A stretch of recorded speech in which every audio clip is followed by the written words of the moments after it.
Welcome to the Birds and the Bees podcast. This is Braxton Dutson. That's the key. People aren't talking about it. Everybody needs to know that porn is not a documentary. It's not like if we don't talk to kids about sex and sexuality, they're not going to hear about it. They're just not going to hear about it from us. They have tons of questions. They just don't know how to ask them. All you have to do is be one chapter ahead. You don't have to know everything. Just one chapter ahead of wherever your child is.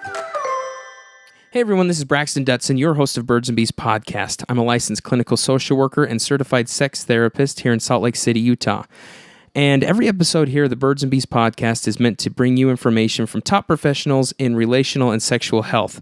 I want you to have all the tools, tips, and tricks you need to improve your relationship with your partner and feel confident in teaching your children about sexual health and relationships.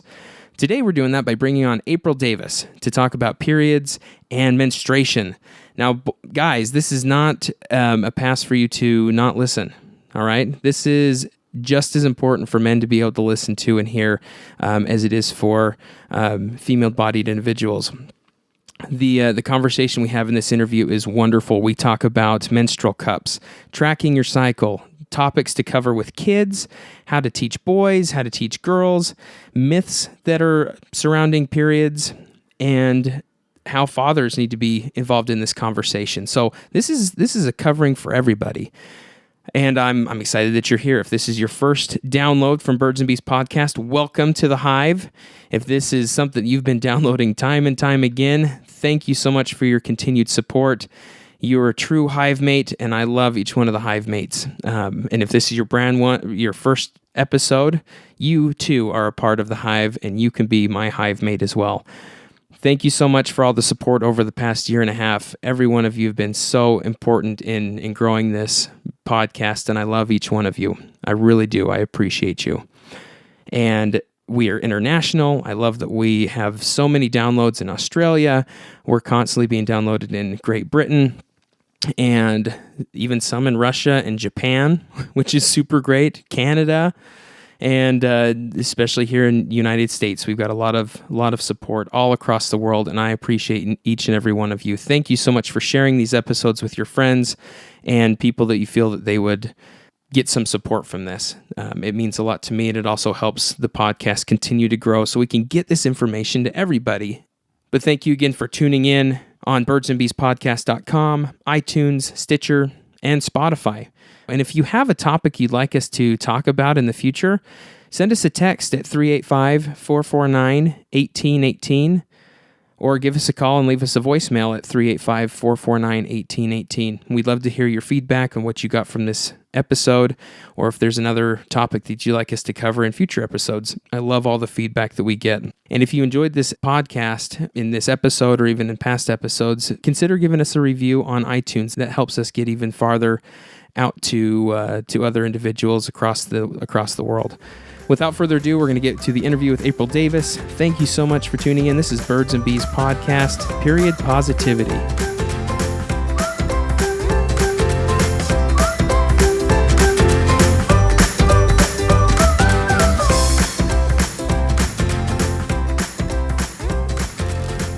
All right, welcome to the Birds and Bees podcast. I am here with April Davis. Now, April, you have a blog. I almost said you have a vagina blog. I do. You do. So I'm curious. So I've been following you on Instagram and really also your blog, and I really like the things that you're talking about. And I had to have you on here to talk about something that every woman experiences, or at least the majority of women experience this. We're talking about periods today. Yes. So I am curious. Tell me a little bit about yourself. What got you into doing the vagina blog? Tell me about the vagina blog and what your mission is. I'm loving it. So I don't know. Like, this has been something that's been so important to me since I can remember. Like, I've always been fascinated by women's health. I really heavily considered becoming an OBGYN when I was younger. I did emergency medicine and also did film production and photography in college. So I had very varied college experience. And then I worked as a birth assistant to a nurse midwife. And she actually was also the nurse practitioner for Planned Parenthood down here.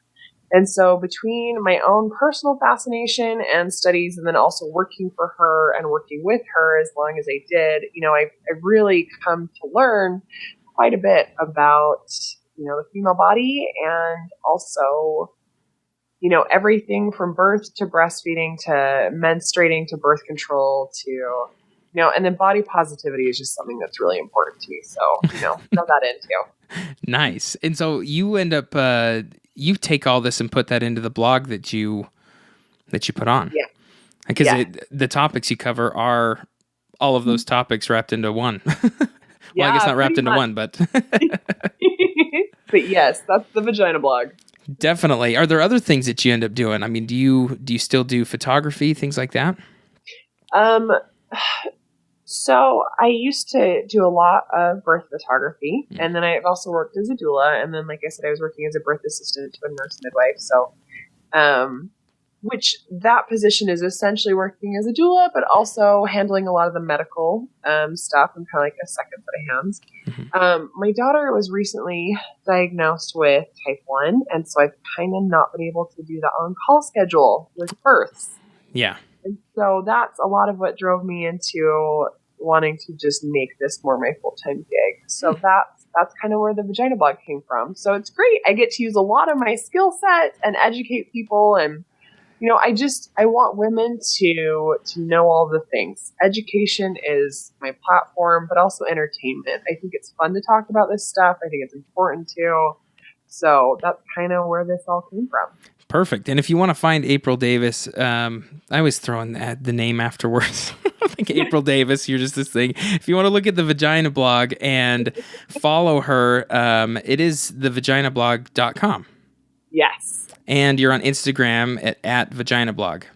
Yep. Pretty straightforward. The Vagina blog. Oh, I'm the Vagina blog. The Vagina blog. Want to push that. You've got some really good information, because today we're going to hone in the skill set and the information that you've got, and we're going to focus specifically on periods like we talked about. We have a lot to go through. As I was thinking of doing this interview, I was like, oh yeah, we'll do one on period positivity. And then as things started going, it's a lot. I was like, oh crap, we have an hour. Oh yeah. Yeah. So let's start into it. So let's talk about what the period is. I mean, as a parent, we need to know what is going on in the body. Can you tell us about what's happening in the body with a period? So, from a kid's perspective, I think my favorite way of describing it is your uterus, which is, and I love bringing this back to babies. I think that's one of the easiest ways for kids to understand this, because they can visually see a woman that's pregnant and see that they've got a baby inside their tummy. And so the uterus is a home for a baby to grow. Every single month, that uterus feathers out its nest, gets ready for this baby, builds up that endometrial lining, and then releases an egg. And if the egg is fertilized, it embeds into that, lining that's been built by your uterus, and a baby grows. And if it doesn't get fertilized, then the egg decides to leave and leaves the vagina along with all that lining that your uterus has created, in order to house and support the baby.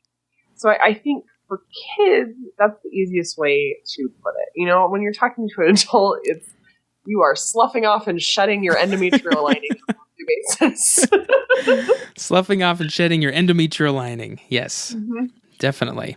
And as we talk about this, it sounds like you've kind of got it based anywhere in between a child that is just recognizing, maybe having questions, to an 18-year-old that might be wondering a little bit more about the specifics. Yeah. Yeah.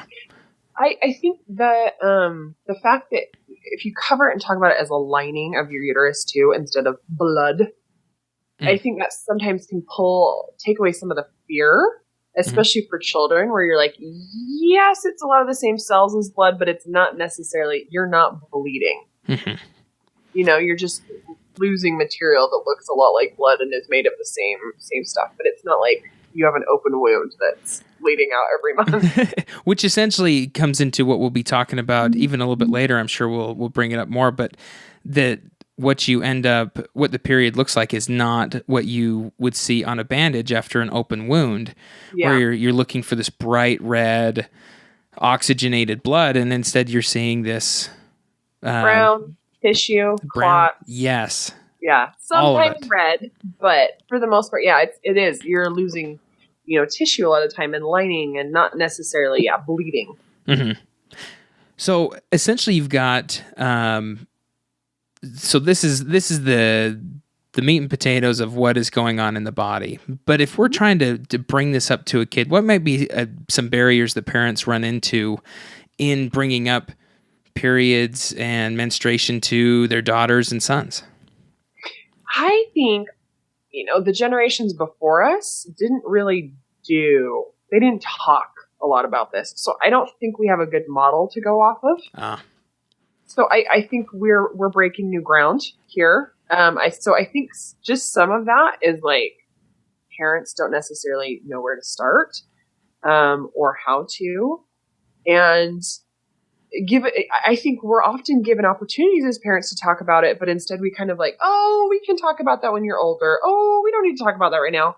Like, I was on my way to swim lessons and my daughter was asking me questions about this stuff. And it was just one of those things where it was like, I just never envisioned us having a deep talk about, sex while on our way to swim lessons. Mm-hmm. I think we picture it so much more formal, but it should be a talk on the way to swim lessons. It should be just a normal talk, like I use Thinks panties, which are period panties. So you're able to just free bleed and not have to wear a tampon or not have to worry about pads. I highly recommend them for teenagers. I highly recommend them to everybody. They're the best. They're called Thinks panties? Thinks panties. Yeah, it's THINX. Oh, okay. And the website is shethinks.com. I love them. I have linked to them all over my site because I love them so much. I love them because they're reusable too. You can rinse them. But my daughter was like, hey, why are you rinsing out your undies in the sink and hanging them up? And I was like, oh, well, I'm on my period. I have been, we lose this lining that looks a lot like blood every month. And it's hard because for kids, they hear blood or see blood and they immediately think scary. Mm-hmm. And so I think that sometimes is where the hesitation comes from us as parents. Like, oh, I don't want to scare them. I don't want to have them worry about this. But you create that worry and that fear by how you kind of react. And something that was so easy for me too, I had my baby and I have an 8-year-old daughter and a 5-year-old daughter. They are always up in my personal space. And so I think them seeing my postpartum recovery of after having that baby was like, oh, you're bleeding. I was so able to have that conversation with them so easily about that. Like, oh yeah, you bleed for a little while after you have a baby. And then after this, I have my period and I'll bleed then. Mm-hmm. And it just hasn't even fazed them. Like, it just has not even been a concern for them, especially since then. Because it's just like, oh, okay. Kind of the starting young aspect of it. If it starts young, or if you're able to start young, the conversation becomes a normal aspect versus now you're 12 and we get to have this conversation. Or, even now we're starting it. Some of the people, and I'll say as we go through this, I put out a question on Facebook that was like, what do you wish that you would have known about periods before having a period? And a lot were saying, I started at 9, I started at 8, 10. Mm-hmm. And so even this thought that like, oh, we'll have this conversation at 12, you could be years behind and we don't know. Oh yeah. Yeah. Well, and it's terrifying because I feel like, I was lucky. I had gone through maturation right before I started my period. So and it was still like, oh my gosh, like what is happening? And I'm telling you, I had a fascination from a very young age about all these things. I had read Are You There, God? It's Me, Margaret, and a lot of the other Judy Blume stuff, right? Uh-huh. And so I even felt like I was better prepared than most girls my age. And it was still like, oh my gosh, I think I'm dying. I'm pretty sure I'm dying. This hurts and I'm bleeding and this can't possibly be a period. Yeah, and that happens all the time. That was almost the majority of people's stories. Well, I thought I was dying. I mean, that's blood equals dying, though. I mean, and that's a hard thing because you teach your kids that, like, okay, if you're bleeding, it's bad enough to come get me. Yeah, or to call. You know, that's what's hard as a parent because you're like, I have to teach you that this bleeding is not necessarily scary or bad. Mm-hmm. You know, but it does. It looks like blood and smells like blood, and I mean, essentially is, but with more, yes. Yeah. So I was hearing telling some of your own positive stories about your either your periods or your first experience, that can also be a way to help make it less, this is all about you, but it's something we all go through. Do you recommend something like that? Oh, absolutely.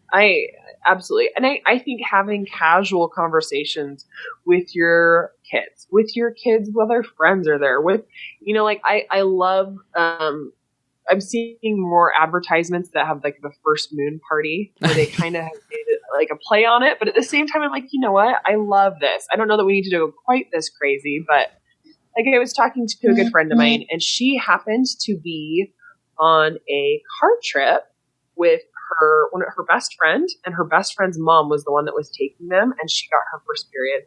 And it could not have been a more blessed time too, because she came from a single dad. Mm-hmm. And so she kind of got to celebrate, like they went out to a special dinner to celebrate, like, hey, you're a woman now, and, you know, went and bought her supplies and went through some of this stuff. And so there was some celebration there, and it was such a nice introduction for her into this reality, you know, instead of maybe what could have been, you know, was it the single dad? Oh yeah. Yeah. And we're definitely going to be talking about that, about what dads can do, because that happens far too often. Oh yeah. Even if it's not single dads, it's like dads just being like, nope. Yeah, no, dads need to be involved. And it's, I don't know, sometimes I'm like, you are married to a woman, for crying out loud. Be aware of what the world's going on and just talk to your daughter about it, and don't be weird. Mm-hmm. Don't be weird. Don't be weird. But the thing is, we're talking about changing social norms. Mm-hmm. And it is, for men, it is like, nope, I don't want to know about it. I don't want to talk about it. That's just girl stuff. Yeah. And ultimately creating an environment of shame, and it's gross. Yeah, so we're here to try and change that. Yeah. Yeah. I'm curious about what, I think the other thing that I'd add to creating this discussion is ask your daughter what she knows about menstruation. Yes. I mean, you can go off of that. That's a fail safe for me. And when it's like, when in doubt, ask what they know or if they have questions. Well, and I think especially if maybe you're late to the game and you have a 10-year-old or an 11-year-old and you haven't had any conversations with them about it, that would be a great place to start. Because, I mean, if I asked my 5-year-old or my 8-year-old, what do you know about menstruation or about periods, I think they'd be like, what are you talking about? You know? And so I think if you have a child that's a little bit older and you haven't had this talk and you really would like to discuss it with them, that is perfect. What do you know about periods? What questions do you have? You know? And that's a great place to start. Wonderful. So, I mean, let's cover some of the things that we should talk about in this talk. What's the information besides, okay, once a month, roughly, you know, once every 28 days, and not even that for some people, you're going to bleed. What else do we put into that? What are some things that just need to be known? Oh, so many things. So many. Well, and I'm so glad that you mentioned. So Taking Charge of Your Fertility is a fantastic book. It's about how to chart your cycle and why you should chart your cycle and what happens during your menstrual cycle. Mm-hmm. So I can't tell you how many grown women have no understanding of vaginal discharge. Mm. So as we're talking about things pouring out of your vagina, let's cover all those things. You know? So I think, you know, you want to cover female anatomy with them. So explain to them, you know, you have this tunnel that's your vagina, and in that tunnel hangs your cervix. And this is what your cervix does. It is essentially the neck of your uterus. It can be closed. It can be open. That's what opens when you're having a baby. It actually changes throughout the month.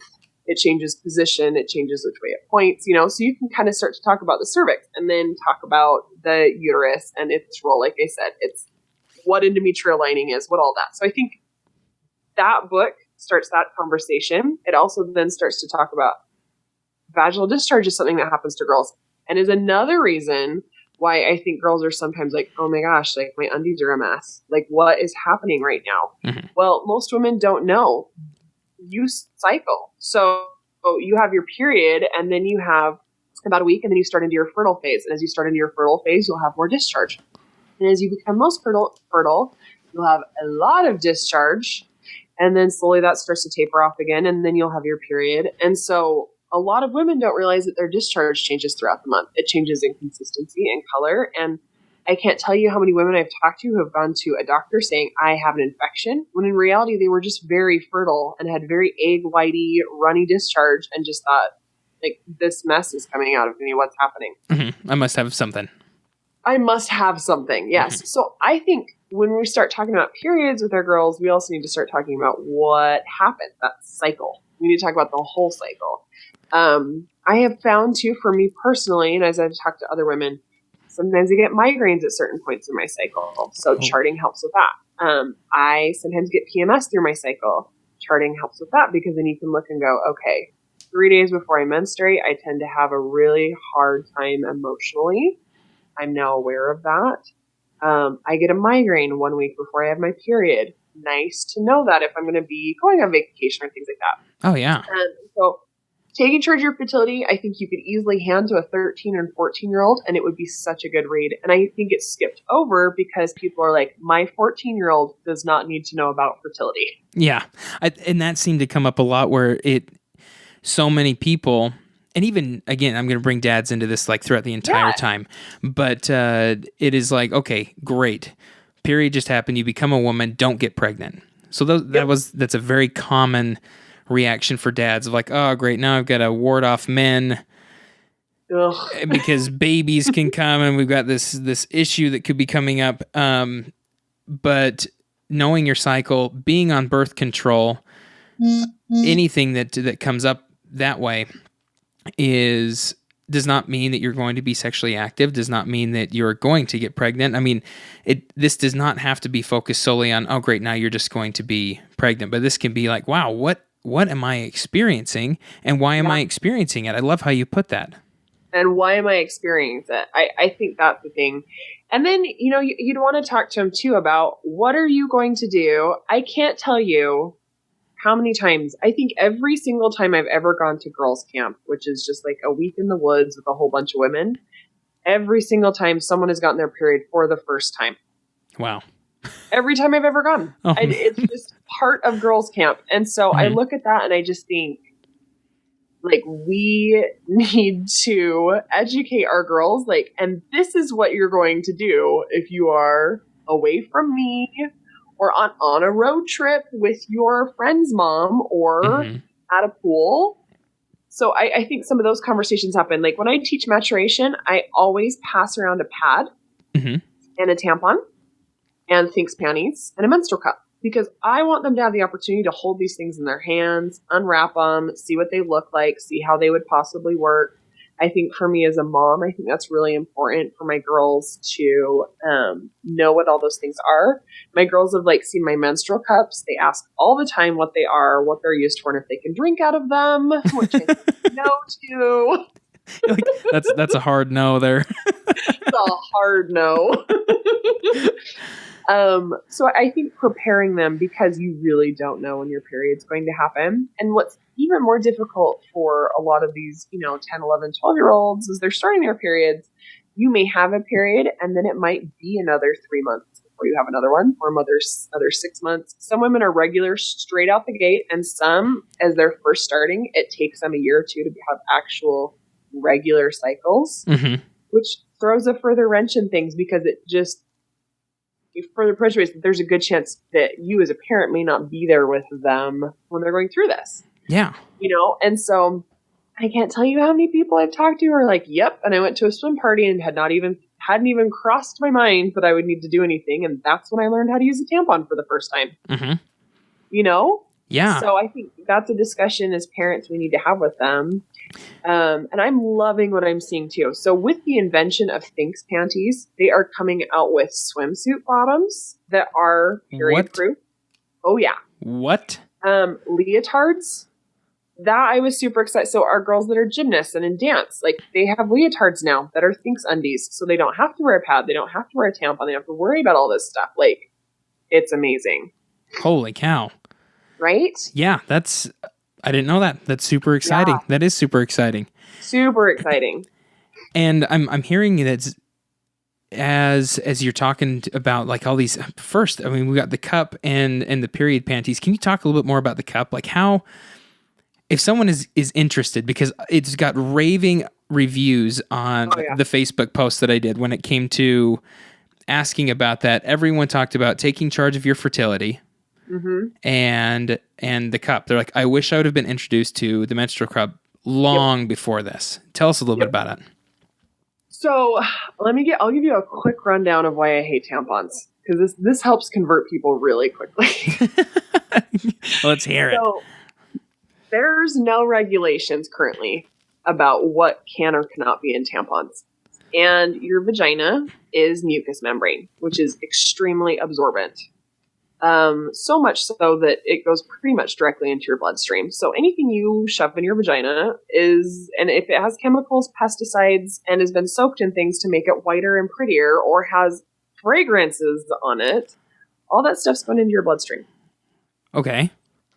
Tampons are meant to plug a hole, right? Mm-hmm. So if you're losing tissue, which periods are both fluid and tissue, tampons are capable of absorbing fluid. They're not capable of absorbing tissue. And so what happens to a lot of women is it ends up trapping that tissue in the cervix. Okay. So I've actually read a couple different studies where women have stopped using tampons and have had fertility return. Like they've had less problems with infertility once they stopped using tampons. For me personally, I don't have cramps anymore. Wow. So you have to think the damage that tissue or the damage to your tissues that tampons do too, because they're that scratchy cotton. And this is the reason you can get toxic shock syndrome from tampons. So as you put them in, they can cause damage to that mucous membrane and make tiny cuts. That's what allows endometrial lining into your bloodstream, which then can cause toxic shock syndrome, which is essentially a form of staph infection. Oh, gotcha. And that's why, and it's funny, toxic shock is very rare. Mm-hmm. We don't talk about it a ton, but I've personally known 2 women that have had it. It is a trip to the emergency room. They're both totally fine, but I mean, scary. why put yourself through that? Yeah, that's way scary. So I'm just not a humongous fan of tampons. I years ago switched to a cup. I was at Walmart, and there was this box up in the corner away from anything else called soft cups. And I was like, what is that? So had to buy a box, and I was in college and I took it home to my roommates and I was like, you guys, what are these? Because, the Live Strong bracelets, they were super trendy back in the day, the yellow ones. So the soft cups look just like those, but with like a plastic cup hanging from the bracelet. Okay. Hard to describe without a visual. And I was like, what is this? And I was like, that is way too big to shove in there. Like, there's no way that's going to fit. And on top of it, like, what?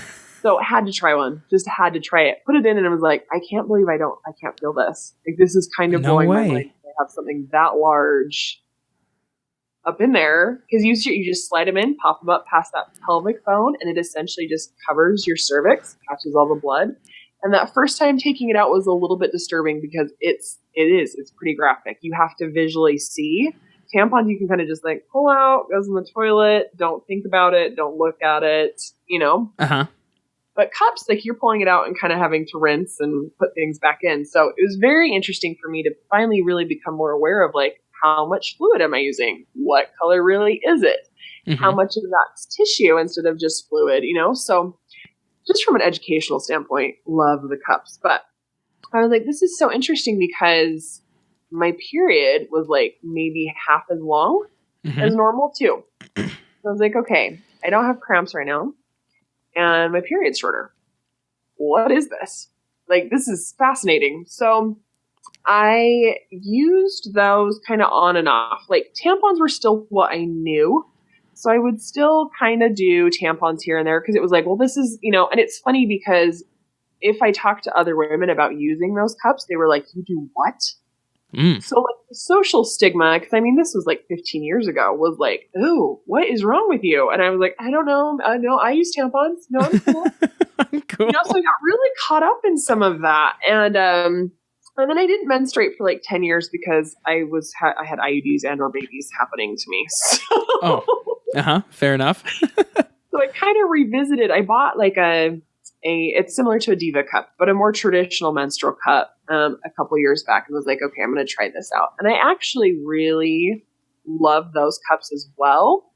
You have to get the suction right on those. And I had an IUD and they don't usually recommend those with an IUD. And so I went back to the soft cups, which I love. There's a new brand called Flex and it's the same thing still. So that's actually my preferred period management is one of those Flex cups. And then Thinks panties for days when I just don't feel like dealing with putting anything up in there. And so, but I always make sure at maturation to talk about cups because it is a new concept for a lot of people and it just changes how you manage your period. It's the best thing ever.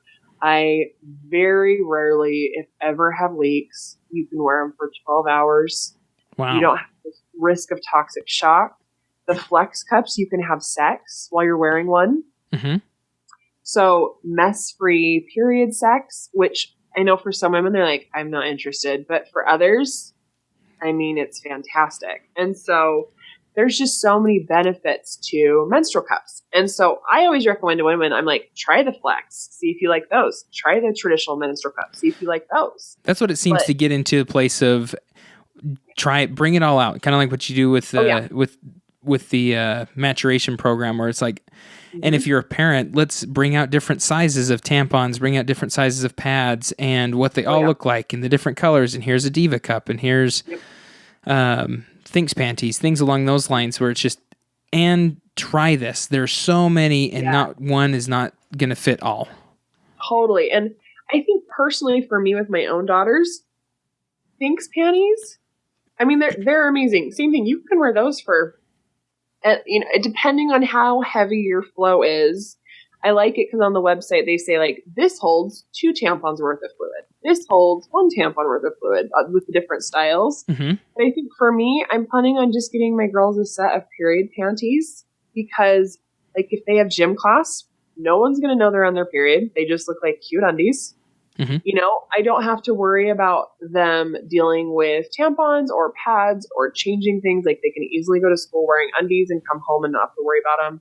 All they have to do is rinse them out and they just go in the normal wash. It can't go in the dryer, but that's not that big of a deal to air dry them, And so I think that's my plan with my girls. And then, once they get a little bit older, same thing as like with tampons where they're a little more in tune with their anatomy, then I'm probably just going to introduce them to a cup because I just feel like they're so easy. Like it's just so much better of a period. But at the same time, like I had one friend, she's like, and what happens when they're at their friend's house and they start their period and their friends doesn't really have any, cups laying around? I was like, okay, then they definitely need to know what a tampon is. So I think, right, let's lay it all out there. Let's teach them what all these things are so that they know. Gotcha. Yeah, definitely. Look, I'm curious about some of the myths that you hear about periods.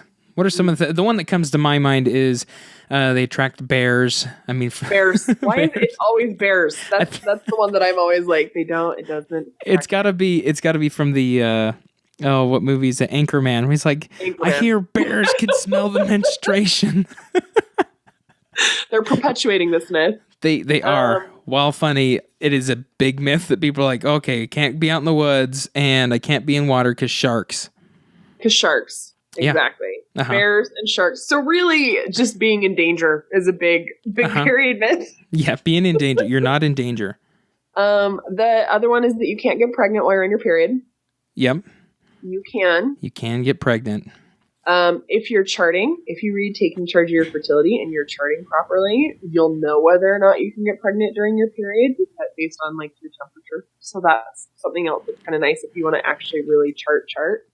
Yeah, the temperature one is fascinating because it goes up just a few point degrees, if I understand right. So most of us run at like 98.6. So basically what you do, you set an alarm to take your temperature every single day. You just take it at the same time every day, preferably first thing in the morning, and then just write it down or put it into an app. There's a lot of apps that will do all this for you. You get in the habit of checking your cervix regularly to see its position. That's kind of a good way to verify.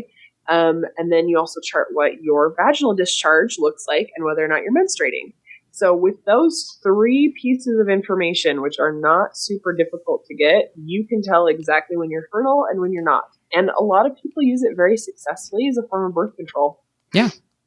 Just another way to go about it, that you don't need to do any type of hormone stuff. I mean, there's options that are not medical. Yes. One of the things that I was hearing, or some of the ones that come up for me, are you can lose a tampon inside you forever. Yep. It's like anything that goes up there could be lost in the black hole of the vaginal canal. That's the thing. It's not a black hole. You know what I mean? Like it stops. Your vagina ends. Your cervix is closed. Like your uterus is not going to be, trying to take anything. And so it ends. I will say though, I've heard horror stories over and over again of women forgetting that they were wearing a tampon and thinking that they were dying from a horrible infection, and then going in. When I worked for Cindy, she said as soon as they got their pants off, she knew exactly what was wrong based on the smell. Really? Yeah. She's like, there's a very specific and horrific smell that comes with a tampon that's been left in accidentally. Mm-hmm. But sometimes those strings can just wander up in there, and then you just, unless you're rummaging around real good, you don't know. You know? Forget. But you can't lose them. They're still there. No, they're still there. What's this one about the avoiding exercise and not washing your hair? Have you heard those? Okay, not washing your hair, that's old school. That is old school. That's old. I haven't heard that one in a long time. And not exercising, I think we've kind of thrown that one out a long time ago. And I think that one comes back to personal preference too. If you really do prefer to be curled up in the fetal position with a heating pad, don't exercise. Don't force yourself to exercise. Well, but some women find that ends up being very helpful for their cramps. So I know some that love to exercise through it and others that don't. And I think that just needs to be personal preference. One of the biggest myths that I hear that I really want to address is that your period needs to be regulated. Oh, okay. So I know a lot of girls that get on birth control at a very young age because they want their period to be regulated. And what they don't realize is as soon as you're taking hormones, you are not having a period. Yeah, because nope, it's not a zygote, the oocyte. How do you say that? Well, essentially, birth control hormones put your ovaries at rest. So birth control is convincing your body that you're in a menopausal state. They're finding, too, that it can actually start to stunt your development, like your sexual development with your reproductive organs. And so more and more, because when they first designed things like the pill and hormonal birth control, it was meant to be used for, 2 or 3 years. And then, women were just supposed to have babies for the rest of their lives. Like, it just wasn't something that you were going to be on for 20 years at a time. And as they're having women be on it for 10, 20 years, they're starting to see some of the ramifications and side effects of that. And that's part of it. But a lot of women think, I got to get on birth control to regulate my cycle. Birth control, it's not a real cycle. It's not necessary to have a cycle on birth control. What you're having is just breakthrough bleeding. So it doesn't actually, because you're not releasing an egg, because your body's not really creating lining and losing lining and going through that, it's not a real period. So it's not regulating anything. It's just shutting everything off, essentially. That's probably the biggest myth that I talk to a lot of people about. It still has an are you still sloughing off endometrium lining? What? You're actually more bleeding. You're more bleeding. Oh, interesting. So, and birth control was designed to do that because for women, your period is a vital sign. Mm-hmm. You talk to women who are on IUDs, and a lot of them, even for me, as I've been on IUDs, I feel very oh my gosh, I don't know if I'm pregnant. Because you just don't. You could be at any time. because there's no period, there's no cycle, you just don't have that silicle to track yourself by. It's gone. And so when they designed hormonal birth control and the pill specifically, they did it in such a way that you come off it for that week of packets, or on your pill packets, you have that week of sugar pills. They did that on purpose, when in reality, you really don't have to take those sugar pills. You can just keep taking pills, and it's not real. It's not a real period. Gotcha. Yeah, that's good to know. I'm curious about the women that experience heavy periods. This is another reason to consider possibly not using tampons. So some women do bleed more and bleed more heavily with tampon use. So I would start there. If you're a big tampon user, maybe quit using tampons, have another period, just kind of see how that goes. Keep track too. You should not be getting anemic with your period. That's a great way to know if you're bleeding too much. And tell us what anemic is. So anemic is when your hemoglobin is so low that you're tired, you're pale, and you just feel like it's taken out of you. You have to be on iron in order to get by. It's a blood test. So in order to determine if your period's causing you to be anemic, you'd want to pop into your doctor's office and test that and see. But if you feel like you're experiencing severely heavy bleeding to the point of anemia, to the point of, not being able to function, that's really a discussion that you're going to want to have with your provider. Yeah, I completely agree. When it comes to, if you're curious or you're wondering if you have heavy periods or you are having heavy periods, that's something to definitely take into your doctor. Along with, if you're experiencing any intense pain, now there's cramps that do happen, but we're talking like extreme pain, something that you're, on the bathroom floor, or you can't move, or we're talking intense pain, and that is going to be, that's not normal, depending on yourself as well. I'm not going to gauge what it is, but that's not normal, like you said, and that comes down to, you could be experiencing endometriosis. There's a lot that could be going on. It's really important you get with your OB or your doctor to identify what's going on. Totally. I mean, your periods should not be doing that to you. Mm-hmm. And it's the same as if your period does stop. Like you... that's another reason to go in. Yeah. So we'll see that with, extreme weight loss or extreme lifestyle changes, or not having enough weight on them in the first place, or, so yeah, amenorrhea is definitely a reason to go in and see a doctor. Mm-hmm. Yeah, and even knowing this as well, like this is something that I think you even touched on. Once you have a baby, once after pregnancy, your cycles can change as well, and it's really good to recognize what your cycle is, how it changes, and know that it's okay for it to change. Well, what's frustrated me personally too, my cycle's been different after each baby. Oh, really? Yes, it's so frustrating because you're like, okay, this is my normal. And then you have another kid and you're like, okay, maybe not. It's so interesting. But definitely be in touch with, your OB or your gynecologist or your NP through all of this, so that everybody's on the same page. I mean, there's really nothing wrong with calling into the office and going, hey, I'm concerned about X, Y, and Z. Do you want me to come in?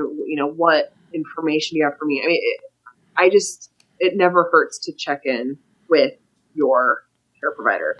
Like after I had my third baby, and so super frustrating for me. A lot of women don't have a period while they're breastfeeding. I do. Oh. Even though I'm exclusively breastfeeding my kids around the clock, it just doesn't matter. My period comes right back at 8 weeks postpartum every single time. Wow. It's so aggravating. You're like, I wanted to bypass. Yes. And so after my third baby, I was like, oh my gosh, I feel like I'm sitting, like I had just tapered off postpartum bleeding, and all of a sudden my bleeding kicked back up again. And I was like, I'm dying. This is it. I'm dying. And I went in, and it's the nurse midwife that I used to work for. And so she goes to check, and she's like, you're just on your period. And I was like, no, this is worse. This is much worse. This is worse. I want to die. This is just your period. And I was like, are you kidding me right now? Are you kidding me? But I get temporary prolapse while I'm menstruating. So all my organs start to feel like they're going to fall out of me for the first 2 days of my period. And then it totally goes back to normal and everything's fine. But it is a rough 2 days where I'm like, oh my gosh, I can't sit down. I can't, like, I just am a mess. And especially, it's gotten better since I've been doing some rehabilitation. But for that first, year postpartum, I was like, is this normal now? You're like, no. So things change. And I'm so glad I went in and talked to her and had her take a look at stuff and say, oh, this is what's going on. It helped me get some more information about, okay, so if I have temporary prolapse, here's what I can do to kind of help work through some of this. And once again, now I'm spreading the good word because people need to know about this. 100%. What you're saying, or as you're talking about all this, I just keep hearing, get to know your body, get to know your cycle. Who are you? How do you experience it? And how do you best deal with what's happening? Yep. At multiple times, you said a week beforehand, you get a migraine. A couple days before, you start to feel this prolapse. You feel it this way, you get this. Like, you start to really know your body and what your emotional, mental, physical symptoms throughout your entire cycle are.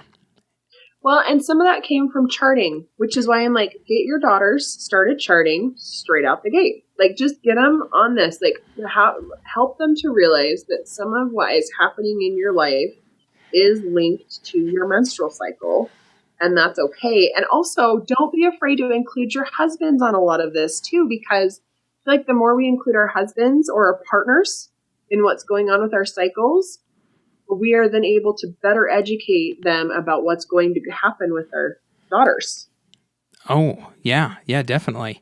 And on top of that, we're just having a conversation about menstruation. And if we're having this conversation with menstruation with men, wonderful. All of a sudden, they can hold their own in this conversation. Absolutely. There are so many women I've talked to who said that their experience with their dad, whether it be a single dad or they started their period and they're like, please don't tell dad, or I can't have this conversation, or mom was not available. And it's like, I need pads, I need tampons. Dad, can you go to this? And dad's like, okay, go in the store. So then they're like leaving the child into the store, just like, and go choose from all the pads that we haven't taught you about, because I can't help with this either. And this is embarrassing and I don't want to do this, so you do it, which then leaves more of shame about, like, I'm not going in there because this is too shameful for me as your father. Yep. And that's not the way that... That's terrible. Yeah, that's okay. It can be really harmful in that sense of just showing the shame around or continually perpetuating this. Periods are bad, they're gross, I can't learn about this, I don't want to, this is horrible, when this is the cycle of life. Yeah. Well, and that's something else too, that just with boys, when boys go through maturation, it is the most exciting thing ever. Oh yeah. Boys get hair on their balls and they're like, yes. Girls start sprouting hair, on their privates, and it's like, oh my gosh, I gotta start shaving this crap. What is happening to me? I gotta shaving my pits. Yes, like, it's so celebrated. Boys get bigger, stronger, and hairier, and they love all of that. It further strengthens their bond with their dad. Their moms fall that much more in love with them because they're these big, strong boys. Yeah, exactly. When it comes to my experience with maturation is they gave us boys this see-through baggie with deodorant, toothbrush, toothpaste, and I mean, the fact that my mom was in the maturation with me and she was like seriously thinking, like, this is insane. The guy couldn't say testicles, he couldn't say scrotum. He was like, you're gonna get hair down there, and that was the extent of what was going on. And we were all like, haha, this, like, wow, cool, we're gonna be men. So it was still really exciting. Yeah. And my mom had already talked to me about that stuff. But then the girls, so we get out of our class, the girls come back, they've got brown paper bags. We're stoked on what we've got. We're like, we got deodorant. What deodorant did you guys get? And these girls, I noticed some of my friends, I'm like, what'd you guys get? And they were like, nope.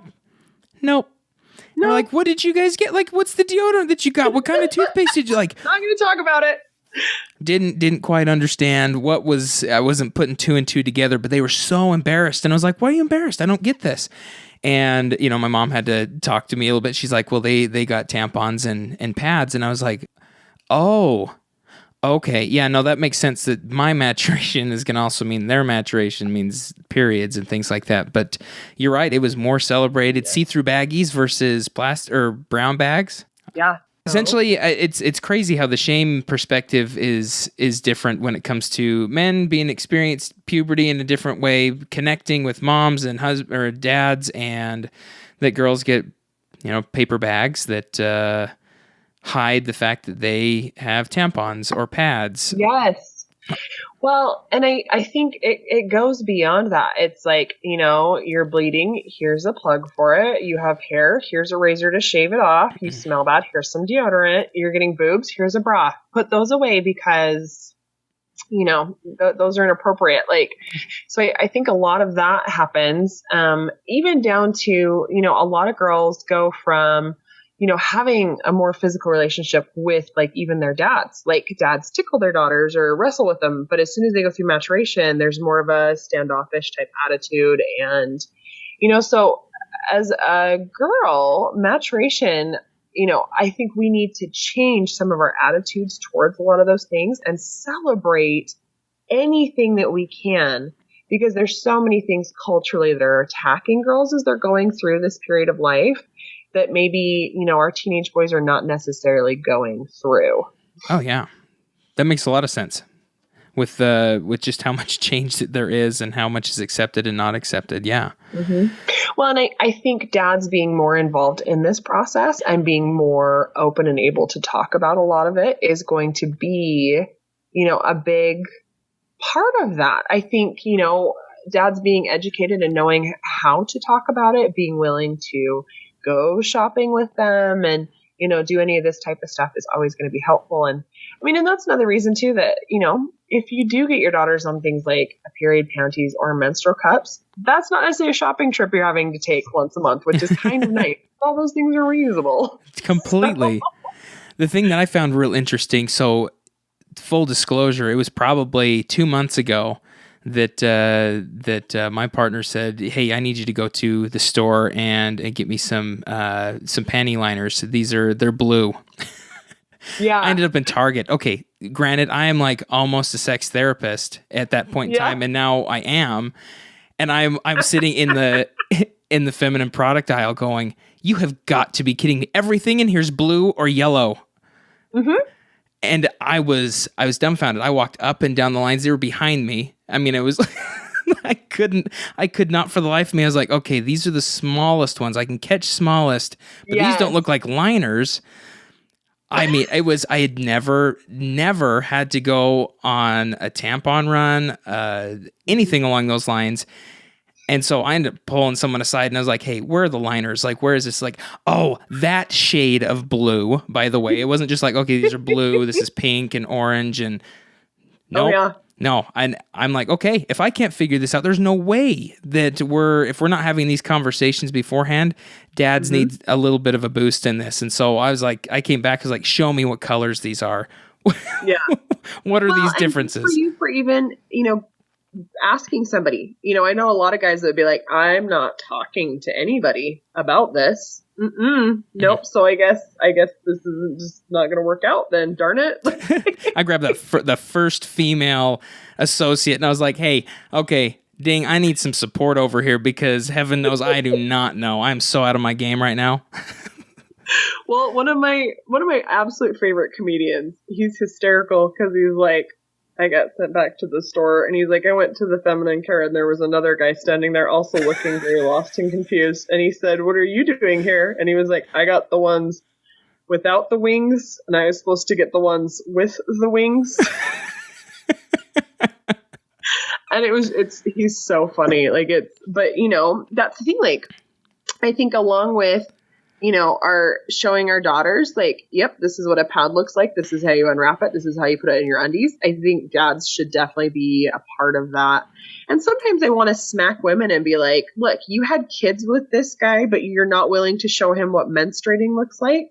Mm-hmm. That blows my mind because I have friends who hide their periods from their husbands, don't talk about it at all, don't show them any piece of that or that's even going on at all. And I just don't know. Well, and I think a lot of men are put into a place of, no, I am not supposed to even be curious about this because it's gross, it's bad, and it's blood, and you just deal with whatever you're going to do with your girl stuff. Yeah, exactly. It's Which not me. I don't agree with that at all. Like, that was something when my husband and I were dating each other. It was really funny because he kind of was like, I don't know anything about periods. I don't know anything about this. And that's when I had just started trying out those soft cups. And I was like, do you want to see what a period really looks like? And he was like, I don't know. But I showed him and I was like, and he was like, oh my gosh, that's so much more blood than what I thought. That brings a whole new spin to the Morpheus, like taking the red pill and the blue pill. Oh yeah, no, he was horrified. But also I think it was really good for him because it was just kind of like, okay, this is what I'm signing up for, I guess, if we're going to be together. Yeah. 100%. And bless my brother, the youngest brother I've got. He's 10 years younger than I am. And just a few months ago, later on, he'll probably listen to this and kill me. But he came up to me one day and he's like, Braxton, how do tampons work? And I was like, dude, let's find out, man. And just kind of like really excited about it. And obviously I could have explained it to him, but I was like, let's go upstairs to the bathroom. We have tampons like right over the toilet and stuff. And I was like, open one of those. So he opens it up and it's the funniest thing. He's like pulling it apart and he's like, I guess you like take the sheath and pull it apart. And then you've got this thing and you pull the string. And then, so he ended up with the whole thing taken apart. And then I was like, well, then what do we do with it? And he's like, I guess you put it in the vagina like this. And then he's like, how big does it get? I was like, I don't know, throw it in the toilet. So he dipped in the toilet. He's like, it gets that big? I was like, I don't think it gets that big because there's not that much fluid that comes out. And there's a lot of being able to talk about, hey, this is what, there's not a bunch of fluid coming out like that. So no, it doesn't get that big. This is the applicator. And so this goes in and then you kind of thump. And he's like, oh, that makes so much sense. But boys are just as curious. And if they say they're not, it's because they're in the gross, like, oh, I'm not supposed to want to know this, but they're curious. Yeah. Of course they are, and they should be. I mean, when I found out about erections, and I was like, show me. Whoa. And like on top of it too, seeing how testicles maintain their temperature fascinates me. Mm-hmm. I love that they just move themselves up and down and close to the body and away from the body. But I absolutely fascinated by all of this, especially, when I became sexually active. Like, it was like, this is so interesting. And it's sad that my interest in that is celebrated, but a guy being a little bit more intimately interested in menstruation is like, what? Yeah, don't do that. Could be. But yeah. It is being curious about the other people that is not your gender. I mean, it's like, what is going on? I'm very curious. And I think that's a great way to bring this into, hey, guess what? Boys in the age of middle school, junior high, girls are going to start menstruating, and you might actually see, blood coming through pants. You might experience something like that, and this is what you do. And tell us about this. Your mom is the greatest mom ever, because I don't think that ever crossed my mind to teach my son about some of these things. Tell us what your mom told you to do. I love this. So my mom ended up talking to me when she was talking kind of the birds and bees stuff and said, okay, Braxton, like, this is what happens with you, and this is how babies are made. And I don't remember how it came up in different aspects of it, but she was very open in saying, and girls start to menstruate. And so once a month they have a period, and there's a really good chance that you'll run into a girl that has had her period, doesn't realize it or doesn't know, or something's happening. And this is what you can do. So don't tell any of your friends. Don't walk up to her. Don't say, hey, I noticed that you're having a period right now. Nope, that is not your job. You go grab a teacher. You go talk to an adult. You talk to a mom. Go get somebody and say, hey, I think that, this girl's experiencing her period and she doesn't know, or there's something happening there. Could you go talk to her? And it totally happened. It totally happened to me. I remember Spanish class, 6th grade, and I was sitting across the lane from a girl, and I was like, oh, that's a really dark spot on her pants, in her crotch. And I was like, okay. So I went up to the Spanish teacher and was like, hey, I think this girl's experiencing, I didn't say experiencing, I think she's having her period. She doesn't know. And they're like, oh, okay, thanks. Didn't tell anyone around me. All of a sudden, teacher went over and called her out of class for a second, just like, hey, can I talk to you outside for a second? She got to go to the bathroom. She came back with what was it? Something wrapped around her waist. Like it was just her jacket wrapped around her waist and everything like that. No one knew the wiser. Her mom came, gave her new pants, things like that. And no one had to know. I didn't have to tell anyone else, but I sat there in my own glory of like, I knew what to do in that situation. That's so cool. I'm a hero. But I mean, really, you were in that moment because it's, especially when you first start your period, it is so like, you gotta be kidding me. Like, what am I supposed to, like, it's so, when the flannel shirts being tied around the waist came back around, like, being trendy again, I was like, I just feel like everyone's on their period all of a sudden. Because that is what you did when I was in junior high. You just went and grabbed your flannel shirt, tied it around your waist, then you had an extra layer of protection just in case, like. But I'm telling you, still to this day, I will not own khaki pants or white pants because I just can't even. Just can't. It's, the risk is too high.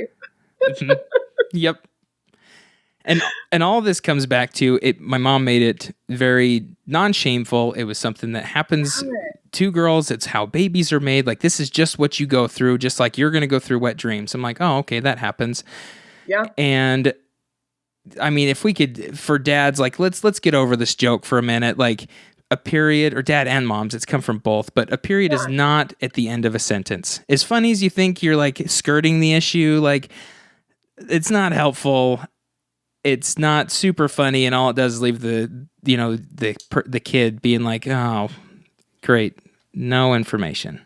Yeah. No, it's not. I think, once again, like we've been talking about, education, information, it's power. It's so necessary. And like I said, I feel like, because that's the other thing, boys have instant gratification with puberty. Girls, it's like, you are going to be so glad you're fertile 15 years from now. You're going to be so happy that you're going through this 10 years from now when you want babies, 20 years from now when you want babies. And so I think that's the hard thing. And that's why, coming back around to, let's celebrate what we can. Let's, make any of this that we can a positive and a happy and wonderful thing. And let's make sure that does come from both parents. And yes, let's educate our boys on how we can best help. And I mean, that goes both ways. I think it's so good for girls to have a good understanding of what happens to boys during maturation as well. I still remember when I finally grasped what an erection was, and it was like, oh, and finding out that could happen randomly was very, like, it was a moment of solidarity where it was like, oh, you guys have stuff happening that you don't necessarily love either. We're all in this together. You're like, crap, can't go to the next class. Great. Yeah. Yep. Exactly. So let's... Don't want to go up to the board right now. No. Gosh, that was just... the worst. Yep. No flannel shirts either. So let's talk a little bit about PMS, which, funny enough, in Payson, I went to middle school there, and our school was Payson Middle School, PMS. And that was our chant, was PMS is the best. That's awesome. Soon after, they changed it to a junior high, and no one can chant PMS is the best anymore. Because ultimately what I'm getting is that, premenstrual syndrome is... it's painful. There's a lot of different symptoms you can experience with it. And it's a real thing. It is a real thing for many women. Yeah. But I want to talk about, because some people were wondering, like, well, what's normal with PMS? How can I work about it? Or work through it, I guess, is the word. But I want to talk a little bit about a DSM diagnosis called premenstrual dysphoric disorder. So essentially, there is a diagnosis you could be diagnosed with, and it's about, I think it's 2 to 6% of women may experience the intensity of what this is. And so as I go through these symptoms, this is not like, oh my gosh, I experienced that, I have this diagnosis, and I'm going to be diagnosed with a mental health disorder. That's not the case. You need to be experiencing these every single cycle for over a year, and you need to meet at least, I believe it's 5 to 6 of these criteria. To the point of it being debilitating. Debilitating is the word that I want everyone to focus on. It's debilitating. You can't go to work, or it's really heavily affecting work or heavily affecting your social life. Different aspects of, like, you can't continue living the way that you normally do the other 3 weeks that you're not in this PMS state. So essentially, there's mood swings, so marked affective lability, mood swings, feeling sudden sad or tearful, increased sensitivity to rejection, marked irritability or anger, increased interpersonal conflicts, marked depressed mood, feelings of hopelessness or self-depreciating thoughts, marked anxiety, tension, or feelings of being keyed up on edge, like losing interest in hobbies, friends, school, work, hard to concentrate, lethargic, fatigued, can't get out of bed, hypersomnia or insomnia, changes in appetite, a sense of being overwhelmed or out of control, and physical symptoms such as breast tenderness, swelling, joint muscle pains, or sensations of bloating and weight gain, all of which people experience. I mean, all of these were like, yep, this is what I have. This is what I experience. That's what's hard is I'm listening to this going, yeah, yeah, knocked all those out of the park easily. One cycle, every cycle, but not debilitating, and that's, so PMS is all of these things. PMDD is when it really is ruining your life. Yeah. For that week prior to, symptoms then start to drop off and they're almost gone or none of it is there within a day or two after your period starts, and or after the week, or absent in the week after menses. So and again, you have to have I believe it says five of these symptoms to an extreme, and then a few or more of the symptoms I was saying down below. Plus, on top of that, it's clinically significant distress. You're not able to follow through with the activities you normally do. And it's not necessarily that it's exacerbating a problem. If you've got depression or anxiety and you're experiencing this, the hormones can be affected by that, which doesn't necessarily mean you have that diagnosis. But we're talking about PMS and PMDD. They're not interchangeable. And that's something too that, we talked about before we started this podcast a little bit. So when it comes to like PMS and teaching youth about it, I'm so hesitant to say a whole lot because it's not that I don't want them to know that it's real. I just get very tired of perpetuating this. I'm on my period. Mm-hmm. Or I'm crazy and I have a hall pass to do whatever I want because I'm on my period. Mm-hmm. And I also don't want to perpetuate boys and men ever being able to say, oh my gosh, are you just on your period? Is that why you're acting this way? I don't like the gaslighting that comes with it. I don't like, like all your emotions are not valid because you're menstruating. That really drives me crazy. But at the same time, this is all legitimate. Like this is all very real. And I go through this. I was talking about PMS for me looks like the week before. I'm more emotional over things I wouldn't necessarily be emotional about. I have a lot more anxiety. I have, so all these symptoms are real, but it's a hard thing. Like, how do you present this to a 10-year-old or a 12-year-old and help them to understand that while what you're experiencing is real, you also need to grasp that you have to continue to function as a human and know you can't get out of everything just because you're on your period. Exactly. And talking about that and naming it, being like, you're going to not want to do things. And this is not appropriate to use. This is again, I want to say this in a very understand your body and set limits and boundaries. However, know that it is not, like you say, the hall pass. And you can even call it that. Like, it's not a hall pass to be like, oh, I've got a week that I get to just lay in bed and I can't go to school. Yeah. Understanding that if there's pain and things along those lines, that we don't pass that off as like, now you're just trying to use PMS to get out of school. But if there's pain, if there's a lot going on, this is a great time to say, you know what, if there's physical pain going on, we need to get you to a doctor. Yeah. If you're not experiencing that, or if you're experiencing some mental health things, let's get you to a therapist, to your OB. This is a great time to go to that and say, these are the symptoms we're experiencing. Is there some PMDD? If they really are that severe, yeah. Exactly. Well, and this is the other thing that's hard. I had some conversations today knowing I was, going to be doing this podcast with some friends, and my cramps were significantly worse as a young teen. Like, I remember being in junior high, especially to the point where I had to go home because I was in so much pain, and talking to all my friends, same thing, severe cramping.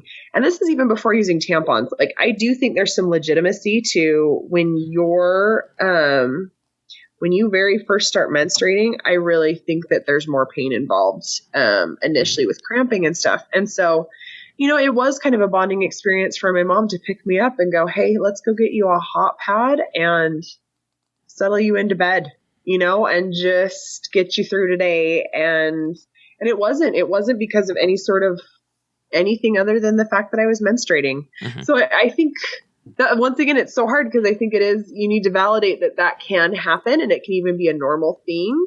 But it also, you shouldn't be missing PE for a week. You shouldn't be snapping at people and treating them badly just because you can, mm-hmm. Quote unquote, because you're on your period. Like, I think you do need to kind of keep yourself in check. And I don't know. I think that's an important thing to teach. One of the women on Facebook presented something I thought was really important. She ended up saying she knows that this is a part of her cycle, that PMS is actually quite severe for her.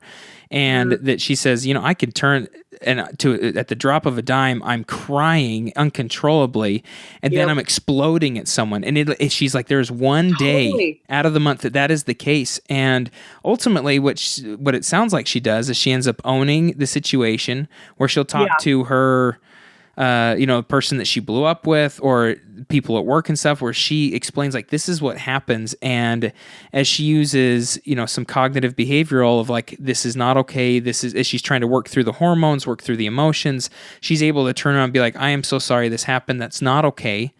And this is what's going on with me. It's going to be completely different tomorrow. I need to go home. I need to go take a bath. I need to do this. And she takes care of herself while also not being like, oh, well, it's PMS, deal with it. This happens once a month. But she owns what she can own. And then at the same time, she's also taking care of herself. I think the biggest thing there was self-care, is that she is saying, I'm going to do all these things that I know really help and support me.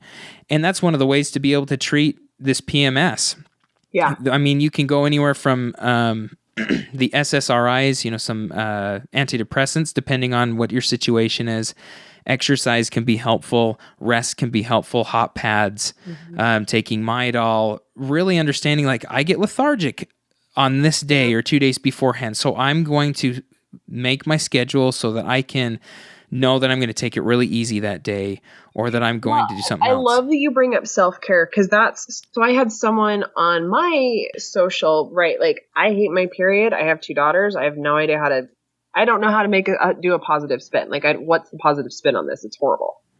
And she's not wrong. But the thing that I said to her, and that I really believe myself, so we take a minute and take care of ourselves. So we have to check in and take care of ourselves and slow down for a minute. For me, it's hard. I hate having to slow down at all, but it's so necessary. It's so good for me to have to slow down and actually pay attention to what's going on with my body and listen to my body and be kind to my body. And so as much as I maybe don't love menstruating, it doesn't mean that I can't slow down and love it because I love my body and love it because I love myself and I want to support myself. And so I think for us as mothers, if we can find that positive space for ourselves. So, I don't mind my period because it means my body's in good working order. I don't mind my period because it gives me an opportunity to assess how well am I taking care of myself. I don't mind my period because it is a reason to like, you know what? I have to go take a bath and relax for a second and just, so I feel like if we as moms, we can pass that attitude better down to our daughters. Cause I remember when I went through maturation, this idea that we need to be more positive about this stuff had just started to become a thing. And I could tell my mom was very forced, where it was like, and this very exciting thing is going to happen to you. And it's great. It is so great. It's great. And I just remember like being able to see through it so clearly. Like, I don't know why you're trying to tell me that this is a good thing. You don't seem like it's a good thing. I feel like you're lying to me right now. Like, kids can smell that a mile away that you're making crap up. You know what I mean? Mm-hmm. And so I think our generation is going to do better because we're actually going to believe what we're trying to teach here, because we need to try and find, and if nothing else is like, you know what, I appreciate my period because it's a marker of my vitality and the fact that I am not pregnant. Yep. Boom. But I think it is. I think we need to find our own appreciation for it, our own positivity in it, because then we can take that positivity and pass it on to the next generation. 100%. And so being able to address, I going back to what you said earlier, where tracking your cycle could be something so important. Because if you're able to track what your cycle is, if these symptoms are something that you experience all the time, tracking your cycle is going to give you that much more power to be able to say, you know what, at these 2 days, this is an issue. And give yourself that permission to, like I said, exercise, track your cycle, self-care, use some cognitive behavioral therapy, by seeing a therapist for a minute and being like, what are some skills I can do to recognize what my thought patterns are and how I can change that in the moment or a little bit afterwards, so you don't have to go through feeling insane all the time, because it is quite normal to feel insane and to feel like you're completely out of control. But you can also not just be a victim of that. You can start to address and understand yourself and give yourself more self-care on that. But I think ultimately we've covered a good amount. I think I just want to, when it came to what was on Facebook, some things that people really wanted everyone else to know about it, and I thought it was really good to go over some of those words of wisdom from the Hive, from people that have posted on Birds and Bees podcast and on my Facebook page too. One of the main ones things that kept coming up over and over again, I was like, we need to discuss these, or at least get them out there. One is, it's nothing to be ashamed of. Nothing to be embarrassed about. Like, let's make this not shameful. Let's make this not embarrassing. Yeah. And a couple of them are like, I wish someone would have made it more of a party, more of a positive experience, which we've talked about. Be aware of your cycle and the moods you can experience. Take care of yourself and be compassionate about your experience with periods and hormone fluctuation. Take care of yourself. Everyone was like, just be good to yourself. This is okay. Yes. Totally. Well, and I loved, one of my friends was like, it's may be inconvenient, but it's not the end of the world and it's not going to ruin your life. Because, when she went through it and got her first period, it was like, oh my gosh, this is the end. Like, this is the worst thing ever. And I have to deal with this for the rest of my life. And it was just, she's just miserable. And she's like, as I've gotten older, I've realized, like, this is just, it can be inconvenient at times, but it's not always. And it's definitely not the end of my life or ruining my life. It's just part of it, So I think even some of that, acceptance around that is such a good thing. And then education, like we keep talking about, educate all the things. Yeah. All the things. And what you're saying, all parts of your cycle are important, not just the period part. Understand yourself. What's normal for you is probably normal. Like, you don't have to be like, what periods are normal? I mean, everything is within that spectrum. And if you are worried about it, don't be afraid to check in with your care provider. Yeah. If you have questions, that's fine. Completely. Well, is there anything else that you'd add to what I think for such a huge, broad topic, I think we've done a pretty good job of it, exploring how we can have and start this conversation. Is there more that you'd add to it? No, I think we really covered a lot of great stuff. But, be open. Be open with your kids. Be open with your partners. Talk about these things openly. Be educated yourself. I mean, really, it's only a good thing. Let's out of the darkness. Let's start talking about it. Well, I love it. Thanks so much, April, for being on the show today. I really appreciate your insight and all that you give with the Vagina blog too. Absolutely. Thank you so much for having me. I love the Birds and the Bees podcast. I was so excited when you invited me, and I think this is awesome. I think we're on to world domination. Let's do it. Onward and upward. Yes. All right. Well, we'll talk to you next time, April. Thanks. Okay. Thank you so much.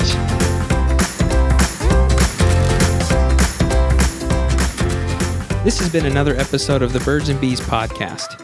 Thank you for tuning in. If you have any questions about the show, comments, or questions you would like addressed in another episode, please give us a call at 385-449-1818. Leave your voicemail and your question, or you can also email us at birdsandbeespodcast@gmail.com or visit us online at birdsandbeespodcast.com.